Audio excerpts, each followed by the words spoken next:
Bismillahirrahmanirrahim. Assalamualaikum warahmatullahi wabarakatuh.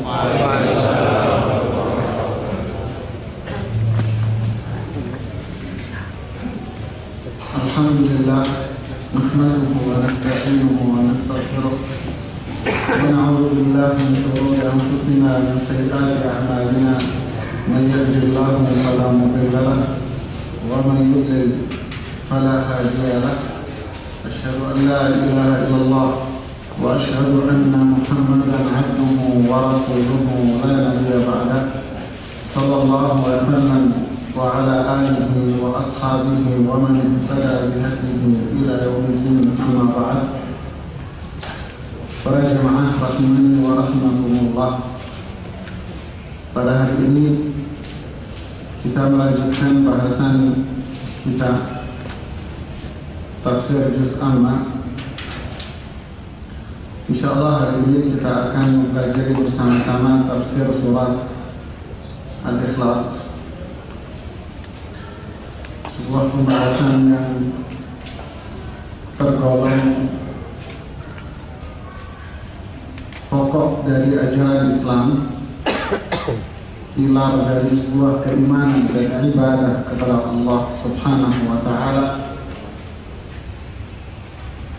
Ini yang disebut dengan al-aqd, sebuah ikatan hati yang sangat kuat, membangun sebuah kekuatan mental, membangun sebuah kekuatan hati, seperti yang dikatakan oleh Abu Bakar As-Siddiq radhiyallahu ta'ala anhu, idza istaqamatil qalbu istaqamatil jawarih. Jika hatinya lurus, maka seluruh anggota tubuhnya akan lurus. Kekuatan ini yang menjadikan pikiran, fisik seseorang pun akan menjadi kuat. Kekuatan bukan ada pada fisik dan akal saja, tetapi sumber kekuatan itu adalah hati. Jika hatinya kuat, dibangun di atas fondasi iman kepada Allah, ini yang menjadikan orang-orang Romawi itu mendengar, hanya sekedar mendengar bahwa pasukan Islam telah datang menemui mereka di daerah Tabuk. Sontak mereka yang pada awalnya dengan sombongnya ingin menyerang kota Madinah, tetapi hanya sekedar mendengar kedatangannya saja, mereka pada kabur dan melarikan diri. Kemenangan, kejayaan Islam diperoleh bukan dengan cara apapun, tapi dengan cara iman. Kekuatan Islam diperoleh dengan iman, bukan dengan jumlah, bukan dengan persenjataan, bukan dengan materi. Tetapi para sahabat itu datang untuk melawan pasukan Romawi dalam kondisi hanya makan dedaunan saja, sehingga sebagian para sahabat mulutnya bengkak-bengkak karena makan daun. Tetapi ini yang menjadikan pasukan Romawi itu kabur.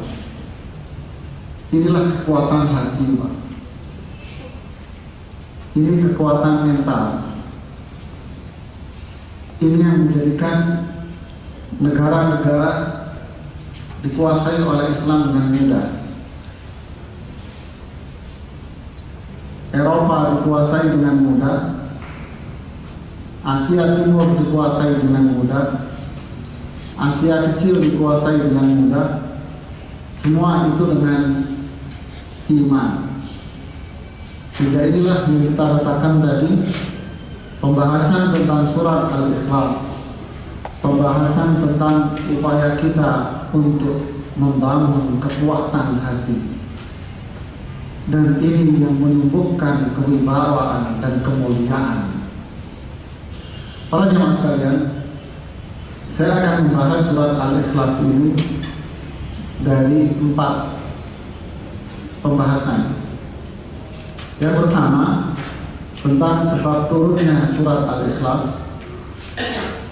Yang kedua, keutamaan surat Al-Ikhlas.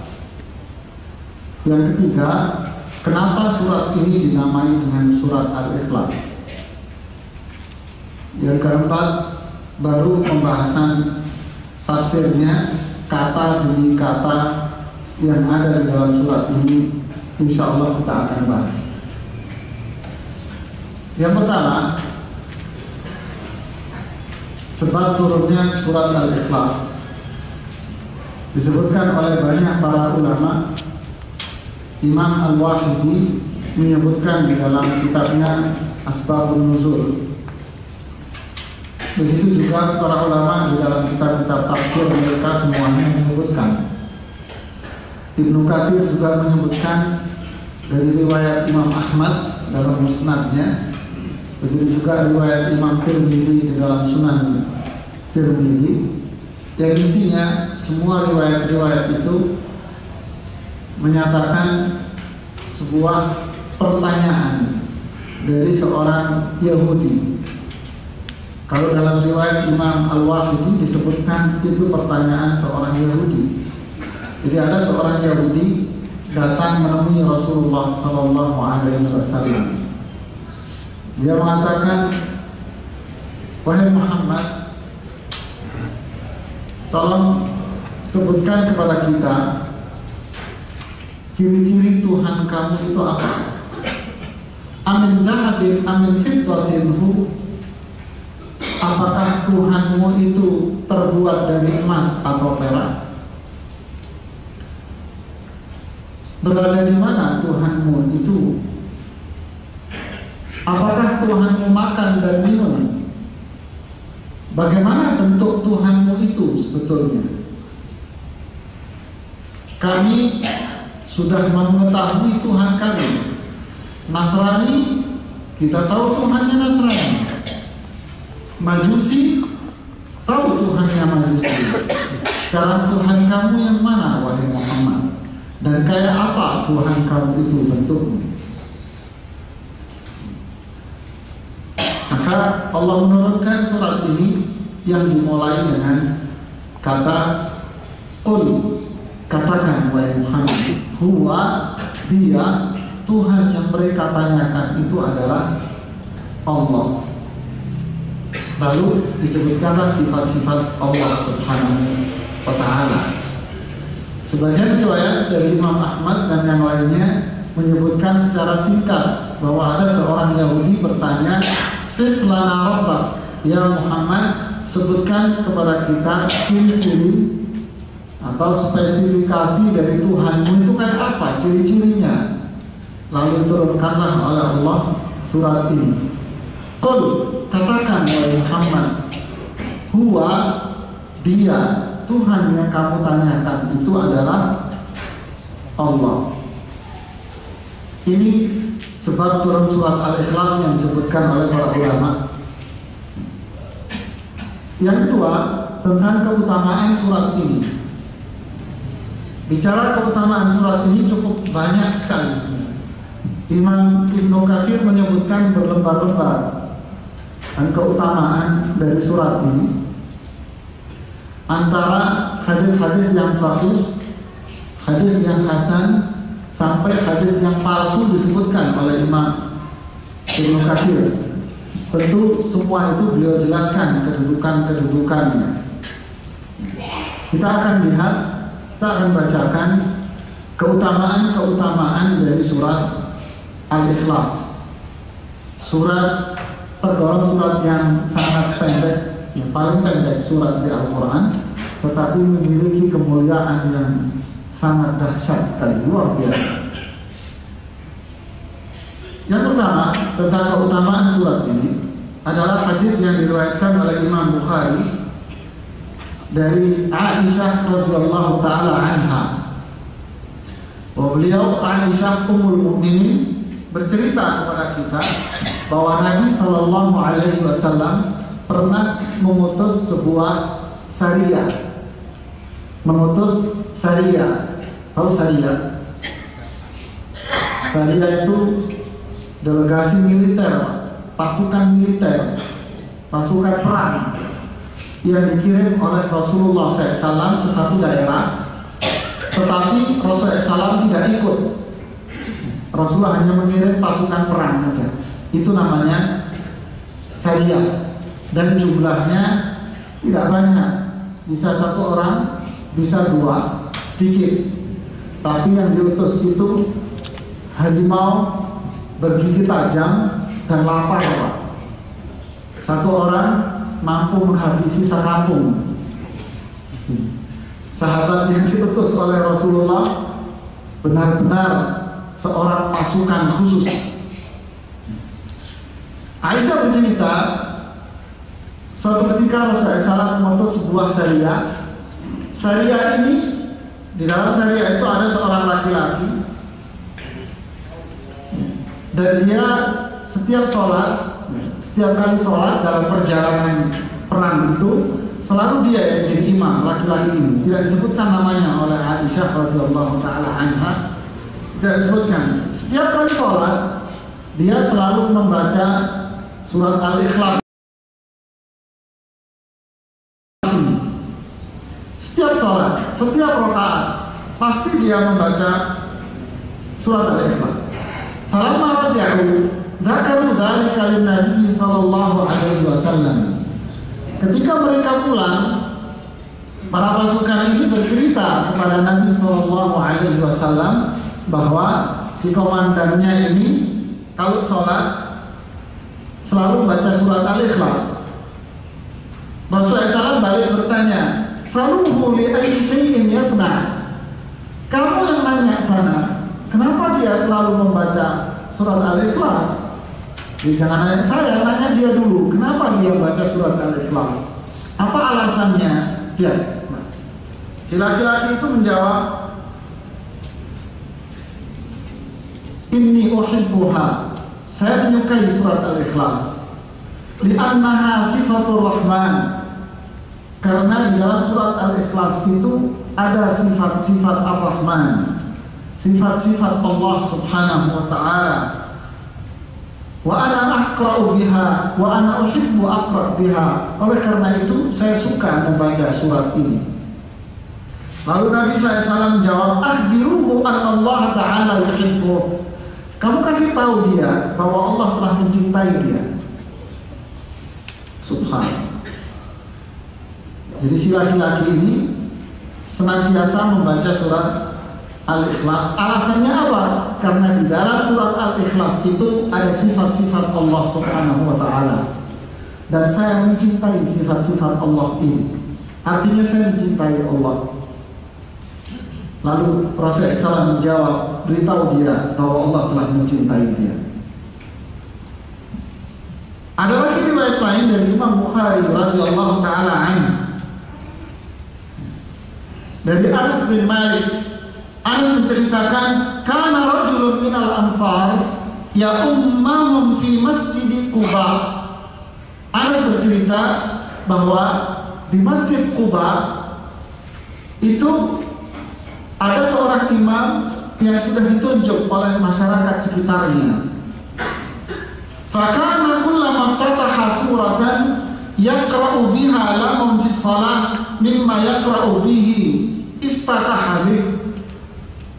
Setiap kali dia sholat dan setiap kali dia memulai dengan membaca surat, dia selalu memulai bacaan suratnya itu dengan surat Al-Ikhlas. Maksudnya, jadi kalau dia selesai Al-Fatihah, dia membaca surat, dia baca Al-Ikhlas dulu.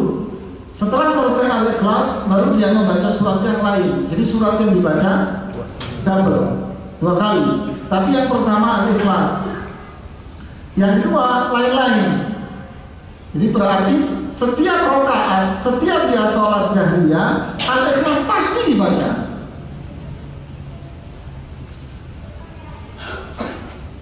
Karena yasna'u dzalika fi kulli raka'ah. Kata Anas, dia membaca ini setiap rakaat. Fakallamahu ashabuhu. Lalu para jamaahnya itu rupanya bosan. Ini setiap sholat baca Al-Ikhlas dulu.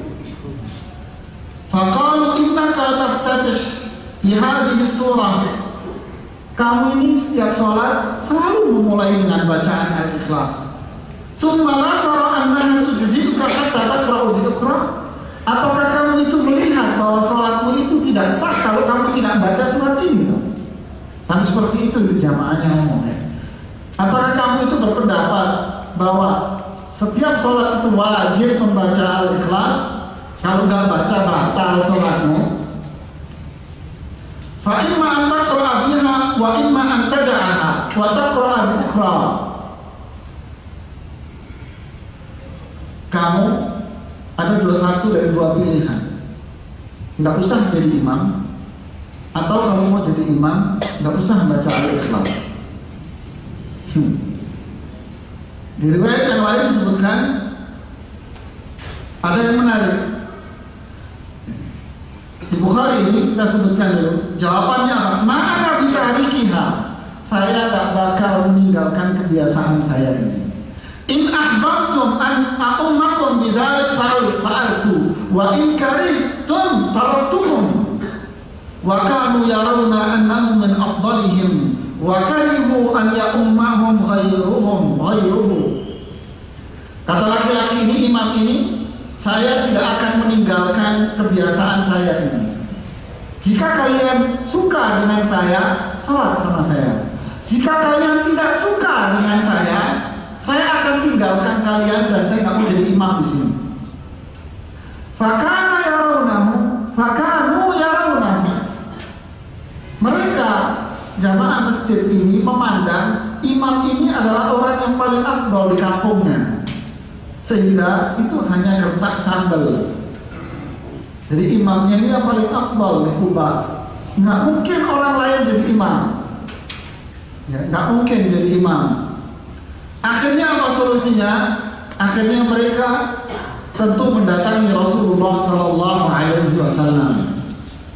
Karena jarak antara Masjid Quba dengan Masjid Nabawi itu kira-kira 12 kilo dekat. 12 kilo lah. Mereka pun mendatangi Rasulullah SAW dan menceritakan kisah mereka dengan imam ini. Lalu Rasulullah SAW mengatakan, ya fulan, ma yamna'uka an taf'ala ma ya'muruka bihi ashabuk. Wahai fulan, kenapa engkau tidak mau mendengarkan saran dari teman-temanmu itu?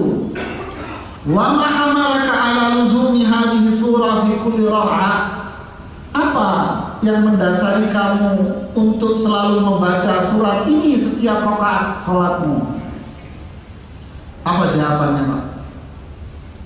Saya menyukai surat. Itu jawaban. Saya menyukai surat ini. Apa jawaban Rasulullah? Hubbuka iyyaha adkhalakal jannah. Kecintaanmu terhadap surat Al-Ikhlas ini menjadikan surat Al-Ikhlas ini memasukkanmu ke dalam surga. Ini riwayat Bukhari. Tentu yang dimaksud para jamaah menyukai surat Al-Ikhlas bukan karena pendeknya cepat selesai sholatnya, tidak. Karena makna yang terkandung di dalamnya luar biasa dalamnya. Di situ ada pujian-pujian para Allah, memuji Allah dengan nama-nama dan sifat-sifat Allah. Ini yang menjadikan sahabat itu mencintai surat ini. Sehingga Rasulullah pun menjawab 2 sahabat ini dengan jawaban, kecintaanmu terhadap surat Al-Ikhlas menjadikan surat ini akan menolongmu untuk masuk surga kelak di akhirat. Subhanallah. Ini keutamaan yang luar biasa. Ini fadilah yang pertama. Apa itu? bahwa surat Al-Fatihah, surat Al-Ikhlas akan menjadikan pecintanya masuk surga. Fadilah yang kedua, surat Al-Ikhlas ini sama dengan sepertiga Al-Quran.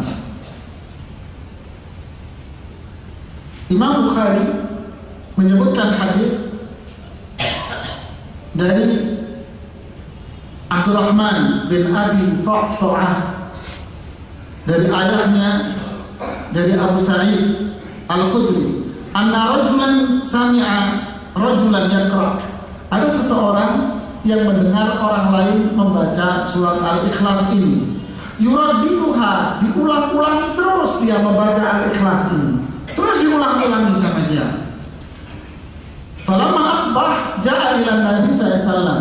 Ketika di pagi hari, berarti dia dengarnya malam. Ketika pagi hari, si laki-laki yang dengar ini datang menemui Rasulullah SAW bertanya. Sebelumnya dia menceritakan dulu bahwa laki-laki itu membaca Al-Ikhlas diulang-ulangi berkali-kali. Faqala Nabi SAW, lalu Nabi bersabda, walladzi nafsi biyadihi, demi jiwaku yang berada di tangannya, innaha la ta'dilu thulutsal Qur'an. Sungguh surat Al-Ikhlas ini menyamai sepertiga Al-Quran. Di riwayat-riwayat yang lain disebutkan, maukah kalian membaca sepertiga Al-Quran dalam satu malam? Para sahabat menjawab, ada yang mampu ya Rasulullah, ada yang bisa. Gimana caranya? Kamu cukup membaca surat Al-Ikhlas, kamu sudah membaca sepertiga Al-Quran. Para jamaah, apa maknanya? Apakah membaca sepertiga berarti pahalanya sama dengan membaca 15 juz? Membaca 10 juz. Ada komentar menarik dari Syekh Utsaimin. Beliau mengatakan di dalam tafsir Juz Amma, beliau punya tafsir Juz Amma mengatakan bahwa makna hadis ini adalah ta'diluhu wa la taqumu maqamahu. Surat Al-Ikhlas ini hanya mu'adalah, menyamai, tetapi tidak menduduki posisinya. Ya, cerdasnya beliau, menyamai tetapi tidak menduduki posisinya. Fahiya ta'dilu thulutsal Qur'an, lakin la taqumu maqama thulutsil Qur'an. Dia menyamai sepertiga Al-Quran, tetapi tidak bisa menduduki posisi sepertiga Al-Quran. Apa buktinya? Ketika seseorang membaca surat ini dan diulang-ulangi di dalam sholat wajib sampai 3 kali, tetap sholat itu dikatakan tidak sah sampai dia membaca Al-Fatihah. Paham maksud beliau? Jadi kalau dia membaca 3 kali, berarti kan khatam Quran, Pak. Berarti termasuk di dalamnya Al-Fatihah. Kalau dia berposisi sama dengan sepertiga Quran, berarti 3 kali berarti sama dengan orang yang khatam. Ketika dia membaca 3 kali di dalam sholat, sholatnya seharusnya sah dong. Iya kan? Kenyataannya apa? Tidak sah. Berarti sama, tapi mirip tapi tidak sama. Balik saya ngomong, mirip tapi tidak sama. Kan kayak kembar, kembar dia Pak, kembar. Tapi kan tidak persis 100%. Itu maksud beliau. Ya. Wala tastaghrib an yakuna syai'un mu'adilan li syai'i wa la yajzi'uhu anhu. Kamu jangan heran kalau ada sesuatu yang mirip tetapi dia itu tidak menggantikan orang itu. Mirip tapi tidak bisa menggantikannya. Memang bisa perempuan kembar yang satu dinikah sama A, satu nikah sama B, terus tukeran. Ya kan? Faham wa Nabi SAW akbar. Inilah Rasulullah SAW, beliau mengatakan keutamaan membaca La ilaha illallah wahdahu la syarikalah lahul mulku wa lahul hamdu wa huwa ala kulli syai'in qadir. Membaca zikir ini maka dia telah membebaskan, sama dengan membebaskan 4 budak dari keturunan Ismail. Membaca zikir tadi sama dengan membebaskan budak 4 orang dari keturunan Nabi Ismail. Di sini ada 4 budak. Lalu dia zikir dengan baca itu la ilaha illallah wahdahu la syarika lahu mulku wa lahul hamdu wa huwa ala kulli syai'in qadir. Apakah 4 budak itu otomatis bebas? Hah? Ya kagak. Ya bayar duitnya dulu. Nah itulah maksudnya. Jadi ta'dilul thuluth Al-Quran. Sangat detail penjelasan beliau. Jadi menunjukkan betapa besarnya pahala dari surat Al-Ikhlas. Ada fadilah lain yang disebutkan oleh Imam Ibnu Katsir di tafsir ini dari Imam Al-Bukhari radhiyallahu taala anhu. Saya pilih-pilihkan dari riwayat Imam Bukhari saja. Dari Abu Sa'id Al-Khudri mengatakan, qala Rasulullah sallallahu ayajisu ahadukum an yaqra'a thulutsal Qur'an fi lailah. Ini yang tadi itu. Apakah salah seorang di antara kalian tidak mampu untuk membaca sepertiga Al-Quran dalam satu malam? Fasaqqa dzalika 'alaihim. Itu berat bagi mereka para sahabat. Lalu mereka mengatakan, aina yutiqu dzalika ya Rasulullah? Siapa yang bisa itu ya Rasulullah? Faqal Allahul wahidus samad thuluthul Quran.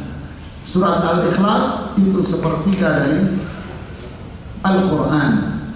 Ini satu keutamaan. Saya percepat. Ada lagi keutamaan lagi dari surat Al-Ikhlas, bahwa surat Al-Ikhlas itu menjadi penyebab pembacanya masuk surga. Yang diriwayatkan oleh Imam Malik di dalam kitab Al-Muwatta dari sahabat Ubaid ibn Hunain mengatakan, saya mendengar seorang tabi'in, saya mendengar Abu Hurairah mengatakan, aqbaltu ma'an Nabi sallallahu alaihi wasallam fasami'a rajulan yaqra. Kata Abu Hurairah, saya datang bersama Nabi, lalu di situ ada seorang laki-laki yang lagi membaca surat Al-Ikhlas. Lalu beliau mengatakan, wajabat. Surat itu sudah memberikan kewajibannya kepada laki-laki ini. Bingung saat Abu Hurairah, apa yang dimaksud wajibat? Dia telah berhak dan surat ini sudah melakukan kewajibannya. Apa yang dimaksud dengan wajibat itu ya Rasulullah? Rasulullah menjawab, surga. Artinya laki-laki yang baca ini masuk surga karena sering membaca Al-Ikhlas. Hadis ini diriwayatkan oleh Imam Tirmidzi, Nasa'i, dan beliau mengatakan hadisnya hasan sahih. Dan juga ada riwayat-riwayat yang lain, hadis-hadis yang lain yang digabung dengan surat Mu'awwidzatain. Ya, kemuliaannya digabung dengan surat Al-Falaq dan surat An-Nas. Yang disebutkan oleh Imam seperti yang disebutkan oleh Imam Al-Bukhari, saya singkat, yang disebutkan oleh Imam Bukhari dari Aisyah radhiyallahu taala anha, bahwa Nabi SAW idza awa ila firashihi kulla laila jama'a kaffai. Bahwa Nabi SAW ketika hendak tidur atau berbaring di ranjangnya, di kasurnya, di setiap malamnya beliau menggabungkan kedua telapak tangannya begini, ya, digabung kedua telapak tangannya begini. Tsumma nafatha fihima, lalu ditiup oleh Rasulullah SAW, ditiup. Setelah ditiup, faqara'a fihima, kemudian beliau baru membaca 3 surat itu, Al-Ikhlas, Al-Falaq, An-Nas. Setelah dibaca, summa yamsahu bihima mastata'a min jasadihi, lalu beliau usap anggota tubuh yang bisa beliau usap, dimulai dari kepalanya, wajahnya, dan tubuh beliau melakukan 3 kali. Ini karena orang banyak salah ya, kebalik orangnya. Niatnya sebelum baca apa sesudah baca?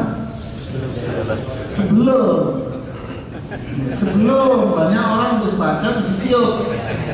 Balik Pak, ini khusus yang doa ini aja loh ya, doa ini.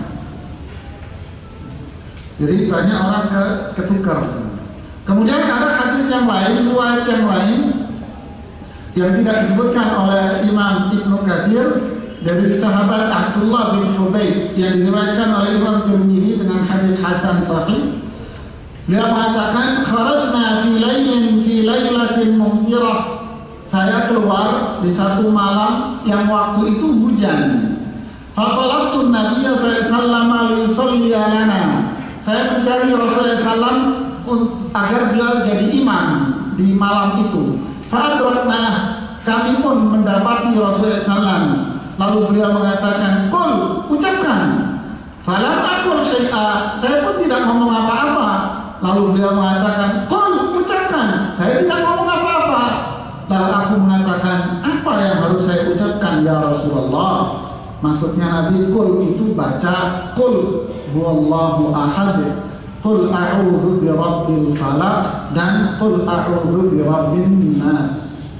Hina tumsi wa hina tusbih, ketika sore dan ketika pagi 3 kali. Niscaya surat ini akan melindungi engkau dari berbagai macam kejahatan. Subhanallah. Dilindungi artinya di dunia aman, di akhirat aman. Jadi inilah cara untuk mendapatkan fid dunya hasanah wa fil akhirati hasanah. Ini keutamaan. Baru kita masuk pada penafsiran dari surat Al-Ikhlas. Oh maaf, kenapa disebut surat Al-Ikhlas? Ada komentar dari Syekh Al-Utsaimin dan komentar dari Imam Al-Fakhrur Razi di dalam tafsirnya. Kenapa disebut surat Al-Ikhlas? Saya bacakan ucapan beliau. Li'annaha tatmanul ikhlasa lillah. Karena surat ini akan menjamin keikhlasan Anda kepada Allah. Lihat jawaban beliau.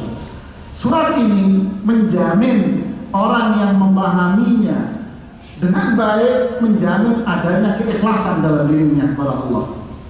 Yang kedua, anna man amana biha fahuwa mukhlis. Barang siapa yang beriman, percaya dengan kandungan yang ada dalam surat ini, maka dialah orang yang dikatakan orang ikhlas.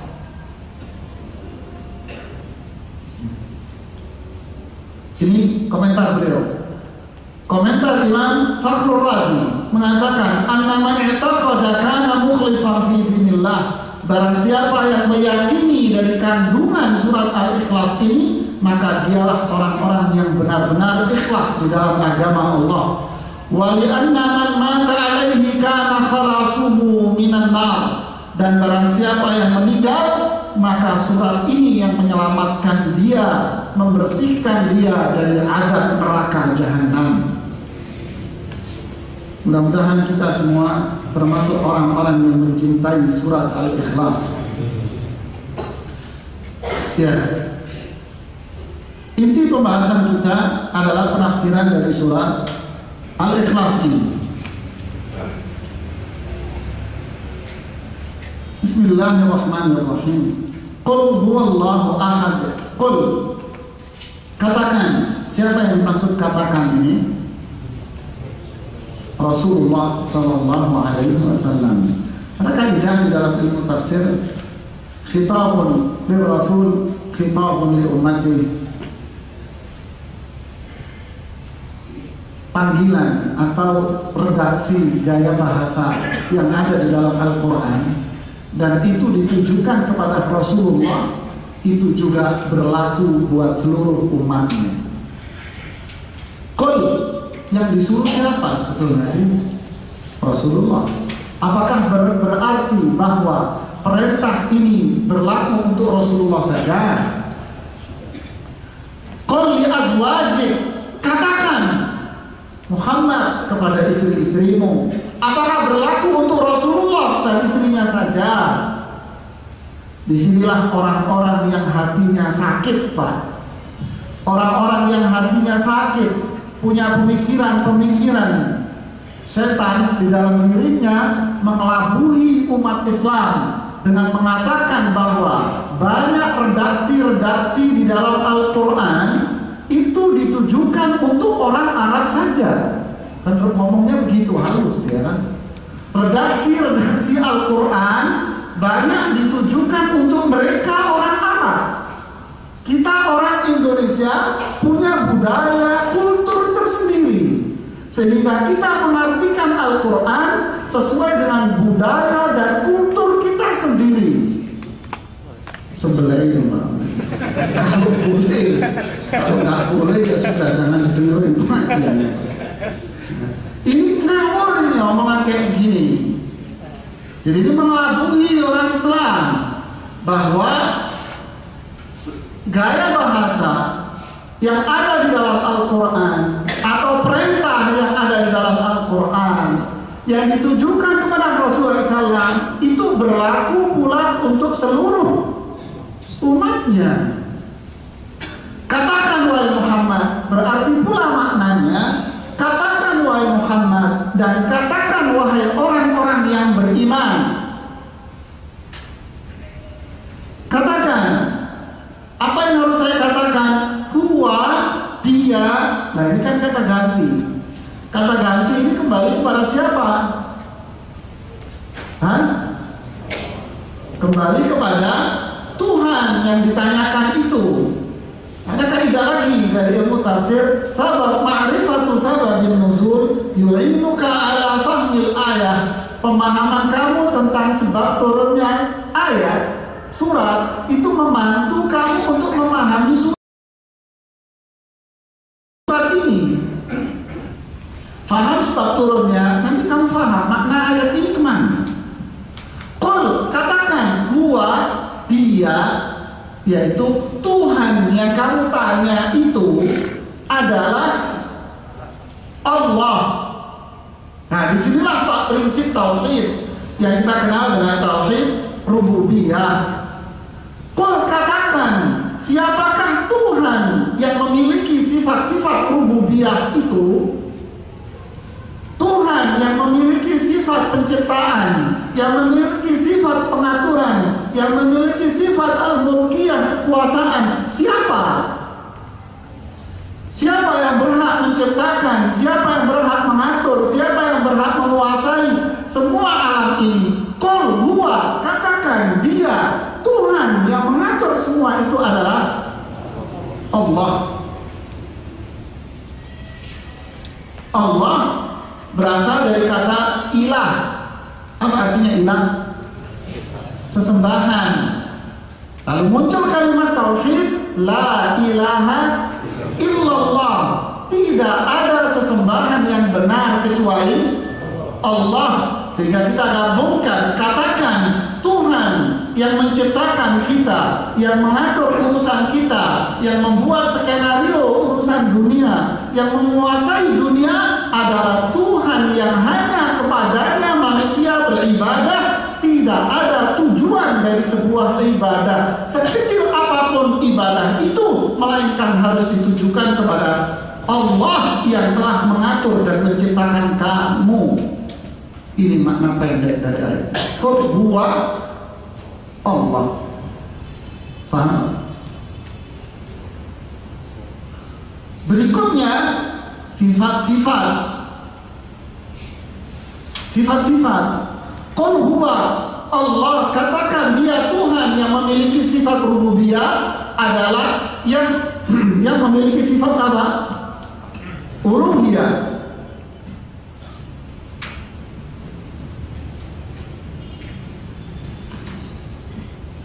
Dia yang memiliki sifat uluhiyah, yaitu ubudiyah, hanya kepadanya ibadah itu ditujukan. Allah zat ini memiliki sifat-sifat Qul huwa Allahu ahad.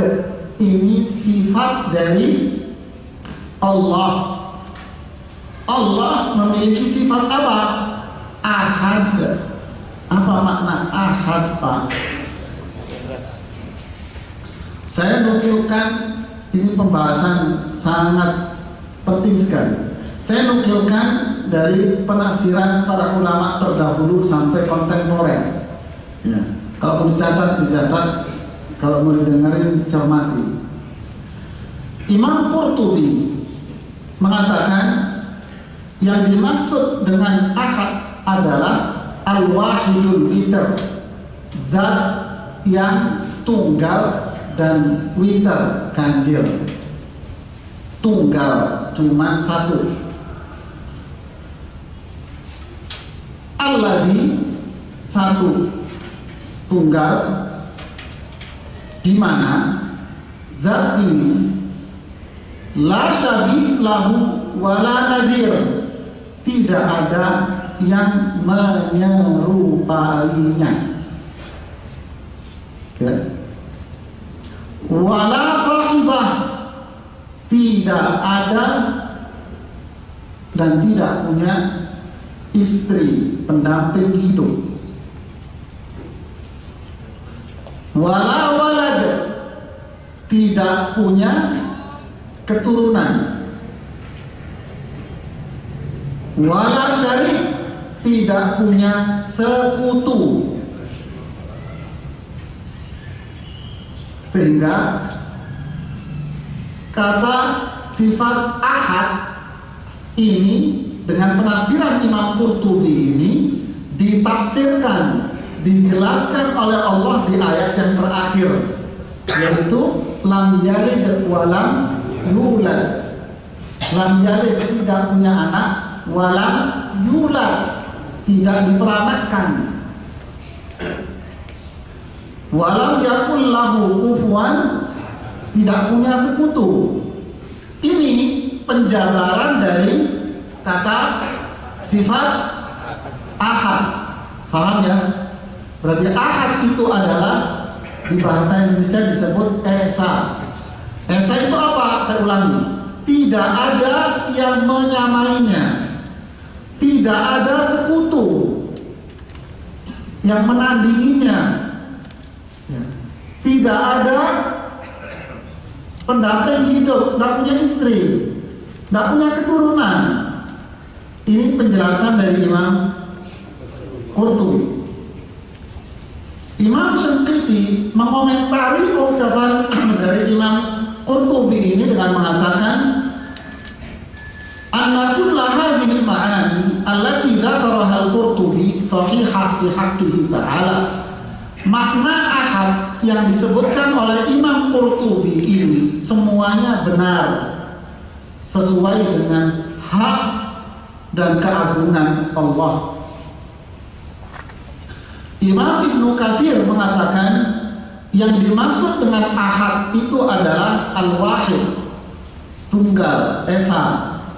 Hampir sama beliau dengan mempertajam makna dengan mengatakan la nadhir lahu, tidak ada yang menyerupainya. Yang kedua, wala wazir, tahu wazir? Pembantu, nggak ada yang bantu. Wala nadid, tidak ada sekutu. Wala syabih, tidak ada yang menyerupai. Sehingga beliau mengatakan rahimahullah, wala yutlaqu hadzal lafzu ala ahadin fil itsbat. Kata ahad tidak boleh dipakai untuk makhluk dalam konteks itsbat, penetapan, kecuali hanya kepada Allah.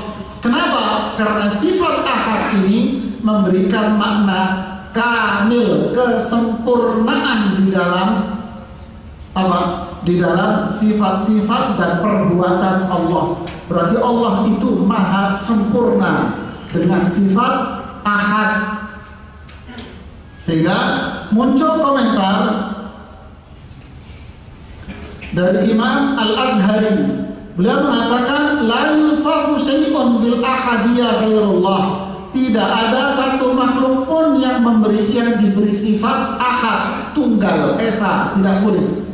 Tidak boleh dikatakan rajulun ahad, orang ini tunggal, tidak boleh. Tapi dikatakan rajulun wahid. Ini orang cuma satu, mana satu. Ya. Begitu seterusnya. Karena kata ini hanya milik Allah dan memberikan makna kesempurnaan di dalam sifat Allah Subhanahu wa ta'ala. Sifat paham ya? Kesimpulannya, qul huwallahu ahad, disimpulkan oleh Syekh Muhammad Shalih Al-Utsaimin di tafsirnya. Beliau mengatakan maknanya adalah mutawahhidun bi jalalihi wa 'azamatihi. Allah itu Maha Esa di dalam keagungan dan kemuliaannya. Tidak ada satu makhluk pun, satu zat pun yang sama dengan Allah. Tidak ada sekutu bagi Allah. Allah adalah zat yang esa dan tunggal dengan keagungan dan kebesarannya. Sehingga muncul prinsip dasar bagi kita bahwa ibadah itu harus ditujukan kepada Allah.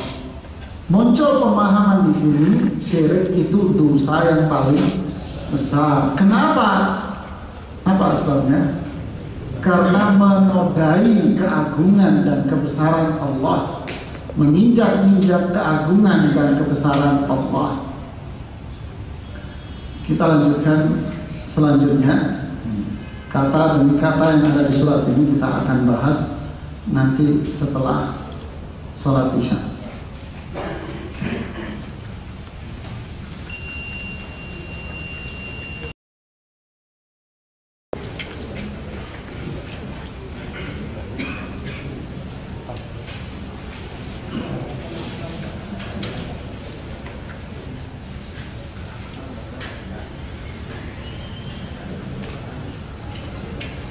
Alhamdulillah, salatu wassalamu ala rasulillah wa ba'd.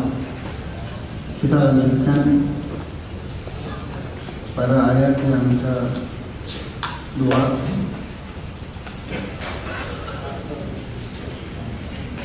Allah berfirman, Allahus Samad. Kembali ayat yang kedua ini berbicara tentang sifat Allah Subhanahu wa ta'ala, yaitu As-Samadiyah. Allahu As-Samad, Allah yang memiliki sifat As-Samad. Apa makna Samad di sini? Al-Imam Ibnu Katsir menyebutkan, silakan lihat di tafsir Ibnu Katsir di situ.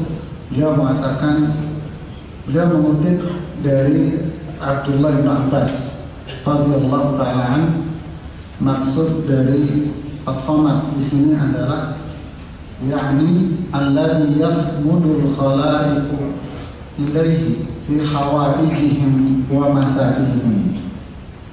Yang dimaksud dengan Samad adalah para makhluk seluruhnya, seluruh makhluk yasmud, menggantungkan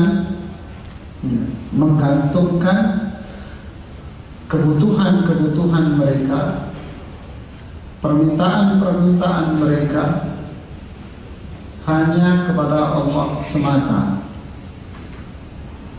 Inilah tauhid uluhiyah. Para makhluk menggantungkan segala kebutuhan mereka, permintaan-permintaan mereka, doa-doa mereka hanya kepada Allah. Ini makna dari ayat ud'uuni astajib lakum. Berdoalah kepada Allah, pasti aku kabulkan. As-Samad, tempat bergantung. Allah tempat bergantung. Manusia seluruhnya menyerahkan segala urusannya kepada Allah Subhanahu wa ta'ala, menggantungkan segala urusannya kepada Allah Subhanahu wa ta'ala, meyakini bahwa manfaat itu hanya datang dari Allah, keberkahan itu hanya datang dari Allah Subhanahu wa ta'ala, keburukan itu hanya bisa terhindar dari Allah Subhanahu wa ta'ala. Ma li'abdil mu'min indi jaza'un idza qabattu safiyyahu min ahli jannah min ahli dunya thumma ihtasabahu illa jannah. Ma li'abdil mu'min, hambaku yang beriman tidak akan mendapatkan pahala di sisiku ketika aku mencabut nyawa salah seorang dari kekasihnya, pasangan hidupnya di dunia, lalu dia mengharap pahala di sisi Allah. Tidak ada balasan kecuali surga.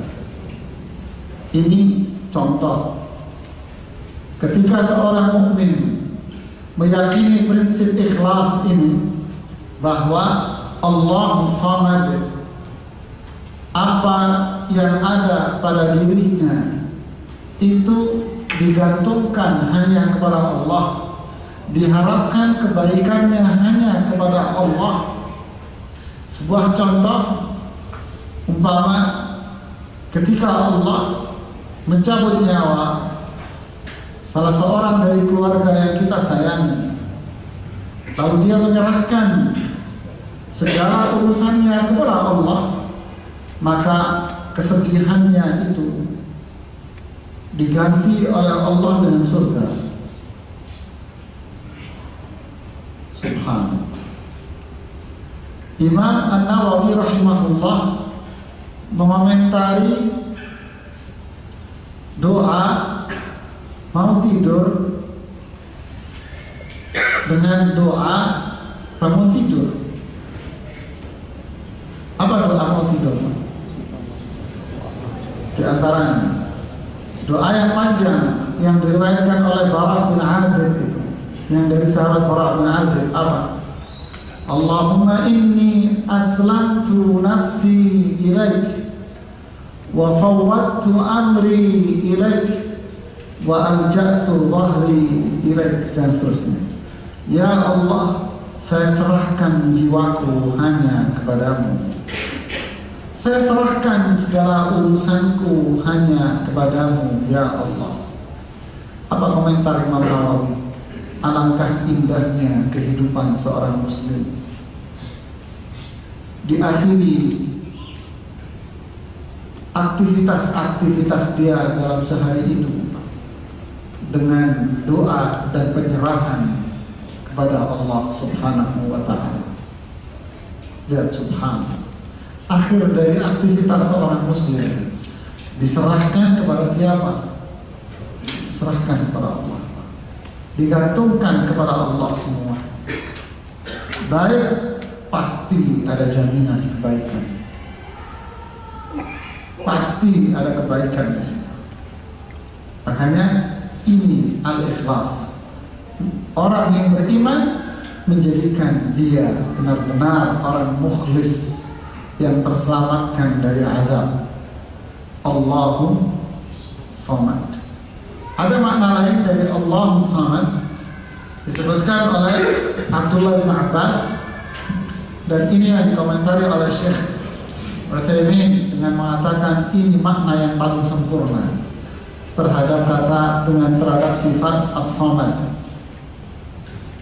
Ibnu Abbas mengatakan yang dimaksud dengan Samad itu adalah As-Sayyid alladzi qad kamula fi su'dudih, penguasa yang telah sempurna, kekuasaan dan kemuliaannya.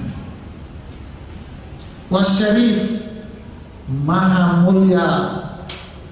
Qad kamula fi syarafih, yang telah mulia, yang telah sempurna kemuliaannya.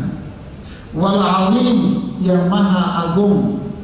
Qad kamula fi azamatih, yang telah sempurna keagungannya. Wal halim, yang maha bijaksana. Alladzi qad kamula fi hilmih, yang telah sempurna sifat bijaksananya. Wal alim, yang maha tahu, yang telah sempurna pengetahuannya. Inilah Allah yang telah sempurna sifat-sifat dan perbuatan-perbuatannya, dan seterusnya. Inilah as-samad, yang menunjukkan bahwa Allah adalah zat yang memiliki kesempurnaan dalam segala hal. Walillahil asmaul husna. Apa al-husna? Al-ghayatu fil husn, puncak dari kesempurnaan dan kebaikan. Untuk itulah manusia menggantungkan segala urusan duniawinya hanya kepada Allah Subhanahu wa ta'ala. Ini yang menjadikan mereka yang memiliki iman ini, memiliki kekuatan yang tidak bisa dikalahkan oleh siapapun. Para sahabat adalah orang contoh mereka yang memiliki keimanan ini, sehingga mereka tidak bisa dikalahkan oleh siapapun. Manusia siapapun tidak bisa mengalahkan dia. Seandainya setan itu papasan sama Umar, setan itu pilih jalan lain daripada harus berhadapan dengan Umar bin Khattab. Tidak ada satu lawan pun yang berani berhadapan dengan Abu Bakar, berhadapan dengan Utsman, Ali, Zubair, Talha. Mereka meninggal dengan cara dicurangi, kecuali Abu Bakar. Tidak ada satu orang pun yang berani berhadapan muka dengan para sahabat. Tidak ada orang yang berani berhadapan dengan Hamzah bin Abdul Muttalib. Beliau terbunuh karena curang, dilempar dari jarak jauh tombaknya. Berani berhadapan langsung dengan dia? Tidak bisa.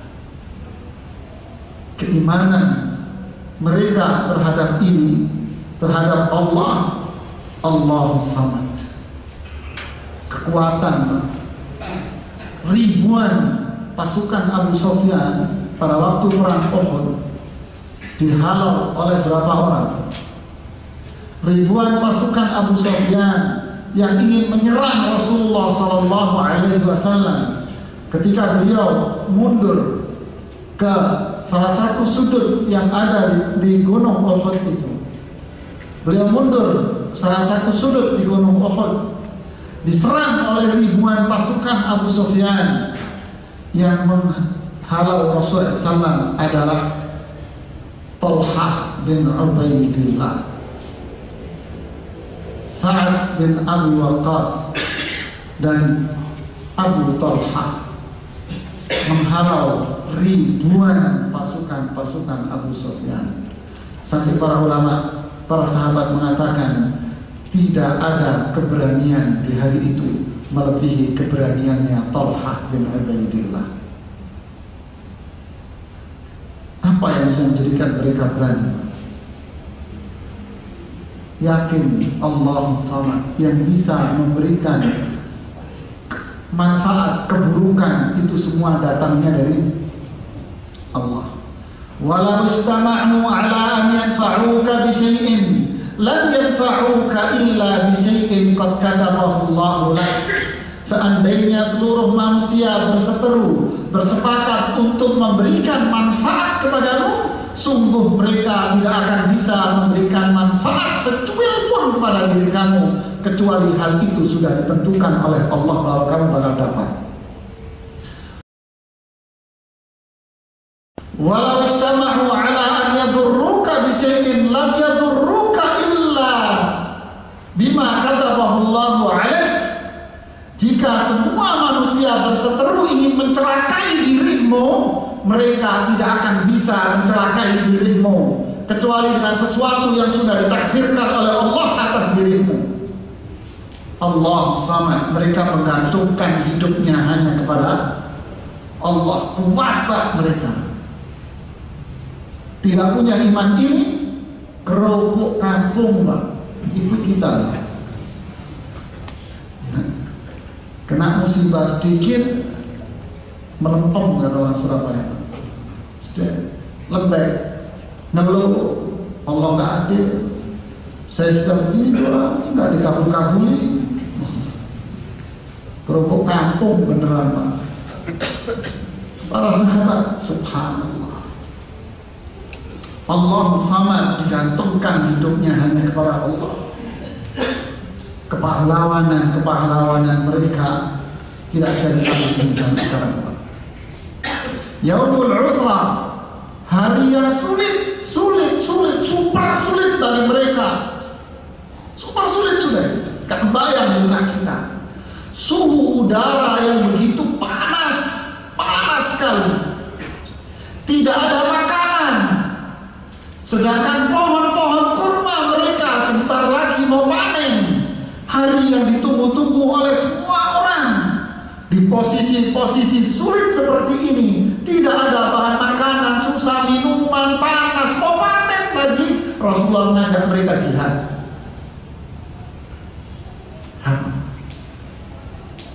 Diajak jihad. Apa yang terjadi? Berbondong-bondong mereka memenuhi panggilan Allah dan Rasulnya. Dibuang itu semua, panas, gak ada makanan, mau panen, itu urusan gak dipikir lagi oleh mereka. Yang hanya di benak mereka adalah semua urusan diserahkan oleh Allah. Besok saya gak bisa makan, urusan nanti Allah pasti membantu saya. Udah begitu disuruh infak lagi. Subhanallah. Jihad, perang, jalan kaki, Pak. Dari jalan kaki dari kota Madinah menuju Tabuk yang dibawa kekuasaan kerajaan Romawi. Satu onta bergantian 18 sahabat. Satu onta bergantian 18 sahabat. Makanan tidak cukup, minuman tidak ada. Apa yang dimakan, apa yang diminum? Terpaksa punungnya onta disedot oleh mereka karena di situ tempatnya penampungan air di ontanya. Nggak ada makanan, daun-daun dimakan sampai mereka sampai mulutnya jontor katanya. Takut mati? Nah, justru ini yang menjadikan setan-setan itu takut melihat muka mereka. Kita setan demen sama muka kita, gemes pada sama lucu amat orangnya. Wah, lucu kita ya sama setan. Mutimut cara setan. Subhanallah. Jadi inilah Allahu Samad. Mereka serahkan urusannya kepada Allah, sehingga ketaatan, pengorbanan itu mereka lakukan semua. Subhanallah. Inilah keikhlasan. Inilah ikhlas. Serahkan urusan Anda semuanya kepada Allah. Dari sisi ibadah,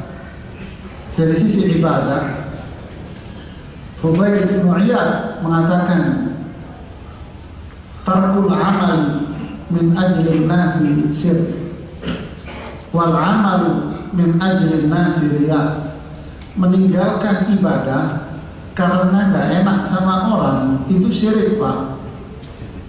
Dan beribadah karena orang itu syirik, Pak. Wal ikhlasu, lihat, wal ikhlasu an yu'afiyaka Allahu min umam. Ikhlas adalah Allah menyelamatkan Anda dari keduanya. Ikhlas menyelamatkan Anda, dan ikhlas adalah Allah menyelamatkan Anda dari keduanya. Apa itu? Serahkan semuanya kepada Allah. Jangan peduli dengan pujian orang yang memuji. Jangan hiraukan cacian orang yang mencaci Anda. Ingat, orang yang mencintai Anda tidak peduli dengan pujian-pujian terhadap Anda.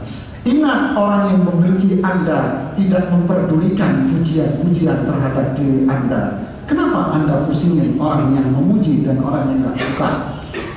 Jalan, serahkan urusan kita kepada inilah ikhlas. Allahu Samad Subhanahu. Kita ulangi. Yasmudul khalaiqu ilaihi fi hawaijihim wa masailihim, yaitu semua makhluk menyerahkan urusannya hanya kepada Allah. Lalu yang terakhir, lam yalid wa lam yulad. Lam yalid, apa yalid itu? Tidak punya anak, ya, tidak punya anak. Walam yulad, tidak ada makhluk lain yang ngasih anak. Artinya apa? Tidak punya istri yang bisa melahirkan untuk dia. Anak tidak punya, pasangan tidak punya, istri tidak punya. Lalu yang ketiga, walam yakul lahu kufu, apa kufu? Kufuan ahadun. Ya, tidak ada yang setara, menyamainya, sekutu, tidak ada. Kenapa? Karena orang yang punya keturunan itu lemah. Orang yang punya keturunan lemah. Kenapa lemah? Kita, ini cara kita. Ketika kita berkeluarga, itu menunjukkan kelemahan kita. Apa kelemahan kita? Ngandalkan kepada pasangannya. Ya kan? Ngandelin sama pasangan. Bapak di sini kelihatan laki-laki, coba pulang ke rumah kalau nggak ngajak sama istrinya. Ya handle di sini. Pura-pura nunjukin berjal, coba pulang di rumahnya. Bikinnya kapan bikin manjak sama istrinya.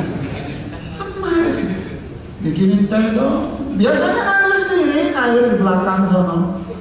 Bila ada istrinya, lemah orang ini Pak. Lemah. Ketika punya anak, senang dia. Kenapa?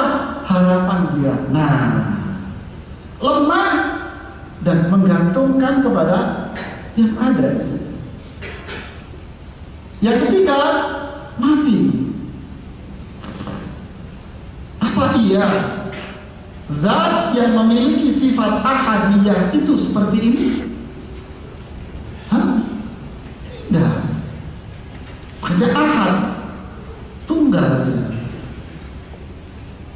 Dan ini yang ketiga, kufuan ahad, tidak ada yang menjadi sekutunya, tidak ada. Makanya disinilah syirik itu benar-benar dimurkai sama Allah, karena orang yang berbuat syirik itu telah setidaknya dia meyakini bahwasannya orang ini, makhluk ini setara dengan Allah, karena dia bisa melakukan apa yang seharusnya menjadi kekuasaan Allah. Kuburan, wali dan sebagainya, ini itu, ini rezekinya baik kalau lewat sini, berarti dia meyakini bahwa dia ini memiliki kemampuan yang setara dengan Allah. Kufu, ya, setara, penyamaan. Jadi bagian ayat ini, lam yalid wa lam yulad, tentu ini bantahan bagi kelompok orang-orang Yahudi yang meyakini bahwasannya Uzair itu adalah putra Allah. Nasara yang mengatakan Isa putra, tahu Uzair itu siapa? Hah? Nggak tahu. Uzair itu nabi yang hidup setelah Nabi Musa alaihissalam. Uzair itu seorang nabi yang hidup setelah Nabi Musa. Beliau nabi bukan rasul. Jadi Uzair satu-satunya orang yang masih hafal dan mengerti kitab Taurat. Kitab Taurat yang dibawa Nabi Musa itu hilang, habis sirna, satu huruf pun gak ada orang tahu. Satu-satunya orang ngerti Uzair. Jadi dia tidak membawa syariat baru, tetapi dia membawa syariat Nabi sebelumnya, dan dia mendakwahkan orang untuk beramal dan berpegang dengan syariat Nabi sebelumnya. Inilah Nabi, bukan Rasul. Uzair itu berasal dari keturunan Yahud. Dia berasal dari keturunan Yakub, yaitu Ishak, ya, Israel. Kenapa dia diangkat sebagai anak Tuhan oleh orang Yahud? Karena Uzair itu dibuat oleh Allah wafat. Ketika dia berjalan di satu padang pasir, lalu dia masuk sebuah rumah ingin beristirahat dengan keledainya. Dia masuk dalam rumah itu, ternyata rumahnya itu banyak dipenuhi dengan tulang belulang. Orang yang setumpuk banyak. Timbul pertanyaan, ini tulang belulang orang banyak banget. Lantas gimana caranya Allah menghidupkan tulang belulang ini menjadi orang lagi? Itu benar dia. Saat itu pula Allah menjadikan Uzair mati, Pak. Fa'amatahu Allahu mi'ata 'amin tsumma ba'atsah. Lalu Allah jadikan Uzair wafat selama 100 tahun.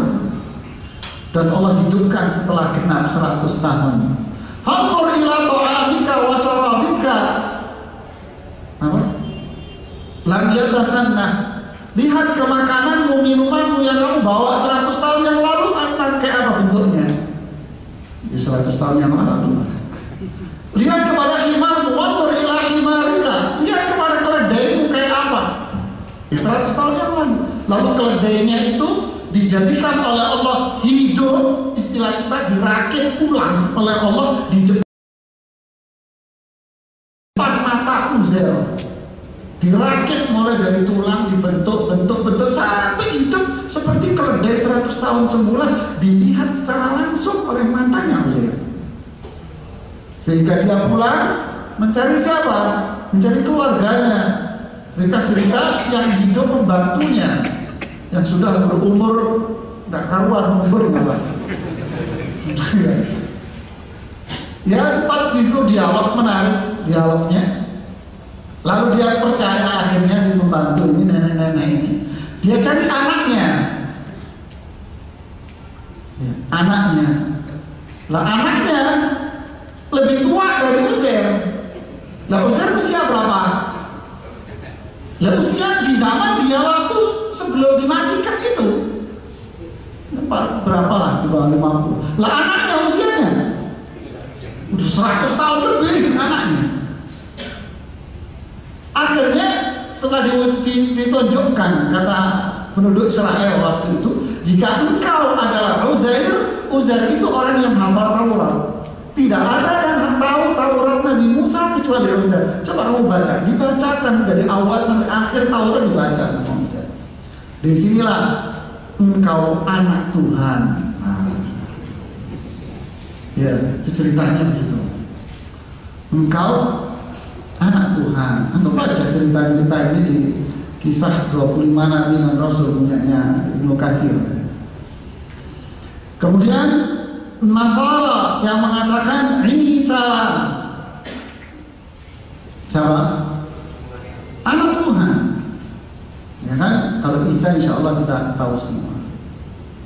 Di surat Al-An'am ayat yang 10 Allah berfirman, Badi'us samawati wal ard.